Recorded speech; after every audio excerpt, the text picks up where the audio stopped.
Hey, what's going on YouTube? Syzygy FPS here, and today I'll be taking a look at the legendary pulse rifle, Smite of Merain. Now you can get the Smite of Merain, or Smite for short, from the King's Fall raid. There's an Adept or Herald version if you do the challenges in the Master raid, and is also fully craftable. The only difference between Herald and crafted is that with the Herald version, it's a random roll every time, but the base stats are going to be slightly higher all the way around, plus you can slot Adept mods. The crafted version takes some farming and some luck, but you can make it exactly how you want it, and you get access to enhanced perks. Okay, so let's get into it.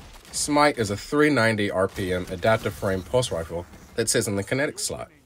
In the first column, it can roll with Ensemble, Moving Target, Pugilist, Demolitionist, Well-Rounded, Focus Fury, and Stats for All.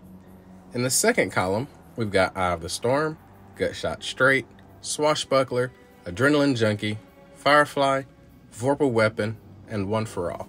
Not a horrible perk pool, but also not the best, but we can work with it. I think as a purely PvE role, with no specific build in mind, I would go for Stats for All and One for All.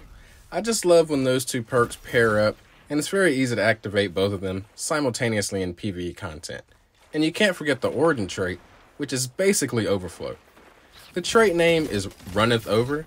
It states that reloading near allies overflows the magazine, so proccing stats and One for All won't be a detriment to your magazine size if you're running with a fire team. Now if you're looking to do a grenade build, you could go with Demolitionist and Adrenaline Junkie. Those perks synergize well, with Demolitionist charging your grenade energy with each weapon kill, and throwing your grenade reloads the weapon.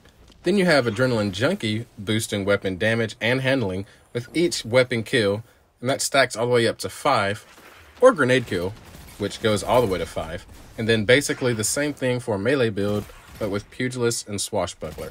So far, I've tried Moving Target and Eye of the Storm just for the dueling purposes. Moving Target giving me that increased movement speed and target acquisition when moving while aiming down sights, and Eye of the Storm giving me increased accuracy and handling as my health gets lower.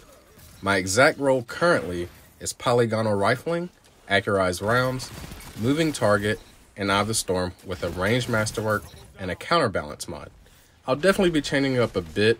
I'd like to try out the melee and grenade focus roles that I mentioned earlier, but so far I've only really used this in PvP. I can't really speak to whether this gun is a PvE powerhouse or not, but in PvP so far it has left a lot to be desired. Maybe I'm just way too used to the likes of the Insidious or Peace of Mind, but now I feel like way too often enemy players are left on like 1 HP, and then they just get away or throw a healing grenade. My current setup just isn't putting out enough damage for me. I do believe Adrenaline Junkie or Swashbuckler would change that big time though, especially in terms of chaining kills. Like I said, I haven't used those perks, but I'm fairly certain that just the first stack on each of those perks would help with the ease of use tremendously on this gun. Have you had any more success with this weapon? Maybe there's a perk combo I haven't thought of yet. Let me hear your thoughts in the comments, crafted or random rolls. I'd love to hear what you guys think about this gun. If you've enjoyed the video, please be sure to leave a like and subscribe if you'd like to see more content like this. Thanks for watching. Peace.